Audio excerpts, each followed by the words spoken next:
नमस्कार दोस्तों, मैं अंकुर उपाध्याय स्वागत करता हूं आप सभी का एक बार फिर से अपनी नई वीडियो में। दोस्तों, मेरे पास वैसे तो ज्यादातर चीजें नेगेटिव है, लेकिन शुरुआत करूंगा एक बेहतरीन खबर के साथ। इंडिया T20 वर्ल्ड कप के फाइनल में प्रवेश कर चुकी है, तो कॉन्ग्रेचुलेशंस आप सभी को। बहुत ही कमाल का मैच था, बट इंडिया जीत चुकी है और मुबारक हो आप सभी को। आगे बात करें दोस्तों बाजार के बारे में, तो अमेरिका आज जब सब कुछ ठीक होता हुआ दिख रहा तो अमेरिका क्रैश हो गया है। और अमेरिका में भी एकमात्र डाउ क्रैश हो रहा है। एक तरीके से डाउ में भयंकर फॉल है, बाकी इतनी कोई बड़ी गिरावट नहीं है। तो एक बार आप सभी के साथ सबसे पहले अमेरिका के बाजार को डिस्कस करना चाहूंगा, जहां पे बड़ी गिरावट हम सभी को देखने को मिल रही है। डाउ जोन्स तो ऑलमोस्ट 900 पॉइंट्स गिर गया है, तो छोटी मोटी गिरावट नहीं है दोस्तों, काफी बड़ी गिरावट है। 959 पॉइंट्स डाउ नीचे इस समय, परसेंटेज टर्म्स में 2% की बड़ी गिरावट है।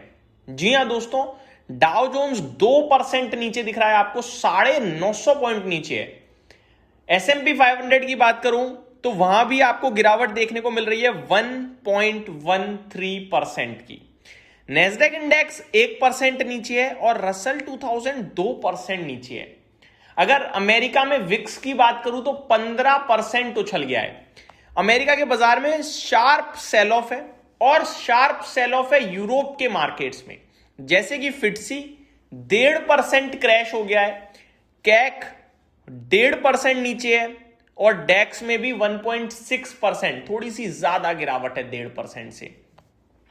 एशियन मार्केट्स आज सुधरे, ठीक हुए, लेकिन अमेरिका और यूरोप ने आज दम तोड़ दिया है। दोस्तों, यूएस, इजराइल, ईरान अटैक को लेकर कोई बड़ी खबर नहीं है। आज जब अमेरिका का बाजार गिरा है तो गिरा है वो कच्चे तेल के प्राइसेस की वजह से। मैंने आप सभी को लगातार एक ही चीज डिस्कस करी कि बॉटम बन रहा है, तेजी आई है, भरोसा कितना करें। ईरान की तरफ से अपडेट आ रही है कि हम न्यूक्लियर फैसिलिटी छोड़ने को तैयार हैं। सारी अच्छी खबरें आ रही हैं, लेकिन कच्चा तेल घटने को तैयार नहीं है। ये अलर्ट में ही था सुबह से, ये सब अच्छी खबरें आ गई, मैंने भी डिस्कस करी, लेकिन कच्चा तेल देख लो आप, $83.5, अभी तो $84 प्रति बैरल के भी ऊपर निकल रहा है। अभी आऊंगा उस पर। मैं पहले देखते हैं अमेरिका क्या रहा है। अमेरिका गिर रहा है बिकॉज ऑफ क्रूड ऑयल। अगर आप नोटिस करें, US crude oil prices rose to their highest level since June 2025 after Iran said it hit an oil tanker with a missile. तो ईरान ने कहा कि इन्होंने ऑयल टैंकर मिसाइल से उड़ा दिया है, जिसके बाद ऑयल प्राइसेस और शूट कर गए हैं, और यूएस मार्केट का हाल आप देख ही रहे हो। US West Texas Intermediate crude futures popped 6% to above $79 प्रति बैरल।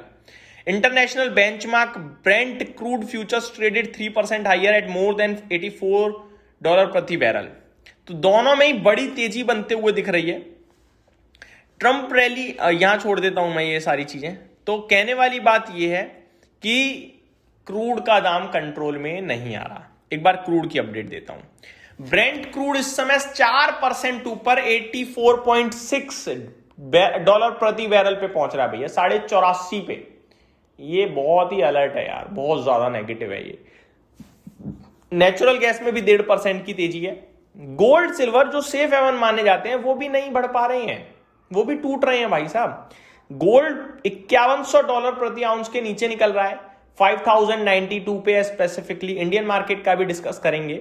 सिल्वर $82 पे आ चुका है प्रति आउंस, करीब दोनों में 1% की गिरावट है ऑलमोस्ट, आप देखें तो। अब चलते हैं थोड़ा इंडियन मार्केट्स की तरफ, जहां पे पहले आप सभी के साथ गोल्ड और सिल्वर के बारे में डिस्कशन करेंगे, फिर क्रूड के बारे में भी डिस्कशन करेंगे। गोल्ड सिल्वर की बात करें तो 1900 रुपए सस्ता गोल्ड होता हुआ दिख रहा है इंडियन मार्केट्स में 1,59,600 पे, और चांदी करीब 4,000 रुपए सस्ता हुआ है 2,61,750 पे, और क्रूड हो गया इंडियन मार्केट में 7300 पे ऑलमोस्ट। अगर आप नोटिस करें बाकी की चीजों को तो कॉपर में आपको 1% की गिरावट है, जिंक 2% नीचे है, लेड ½ % नीचे, और निकल लगभग 1% नीचे है।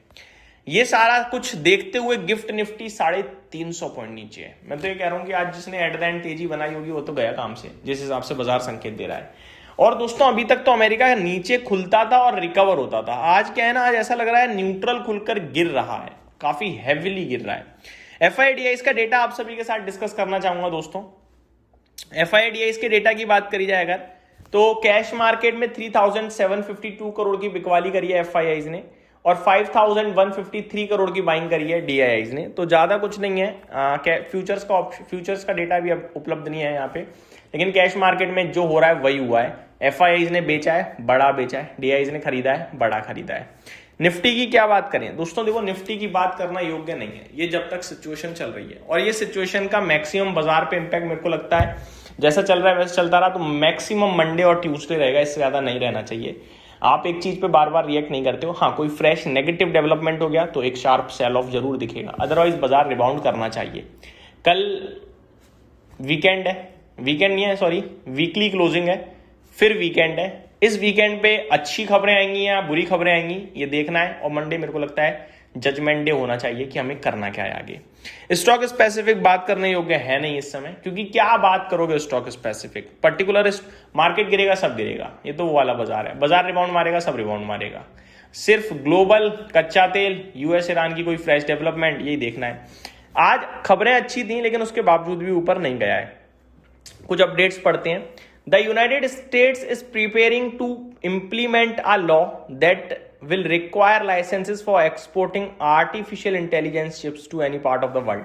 तो ये लो भैया, ये एक और टैरिफ वैरिफ ना आ जाए, मेरे को तो लग रहा है AI से रिलेटेड भी। Trump says the United States will have a say in who becomes Iran's next leader, similar to the case in Venezuela. तो ये कह रहे हैं कि अब भैया हम बताएंगे अगला लीडर कौन होना चाहिए। आपने क्या करा, खामेनी को मारा हमने, उनके बेटे को आप बना रहे हो, वो सब एक्सेप्टेबल ही नहीं है।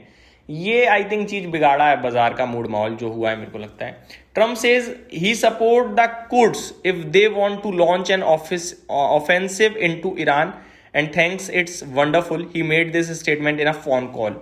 तो ये अपडेट आते हुए दिख रही है। ओवरऑल देखा जाए तो प्रेसिडेंट ट्रंप अभी मूड में है नहीं बात करने के।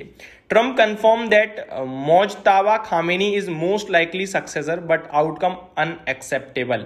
तो ये अपडेट आते हुए दिख रही है प्रेसिडेंट ट्रंप की तरफ से। Trump says he needs to be personally involve in selecting Iran's next leader. ये कह रहे हैं मैं भी सिलेक्ट करने के लिए चुनूंगा आपका अगला लीडर कौन होना चाहिए, मेरे को नहीं चाहिए कि ये आपने खामेनी का ही पुत्र बना दिया, मैं एक्सेप्ट नहीं करता। तो ये कह रहे हैं कि अब ईरान के अगले लीडर जो होंगे वो हम चुनेंगे, और ये चीज एक्सेप्ट आई थिंक ईरान नहीं करेगा, और इसीलिए अगर आप देखें तो ये मामला बिगड़ता हुआ और दिख रहा है। प्रेसिडेंट ट्रंप को शायद मजा आता, किक मिलती है उन्हें इनसे, और हम लोगों को लॉस।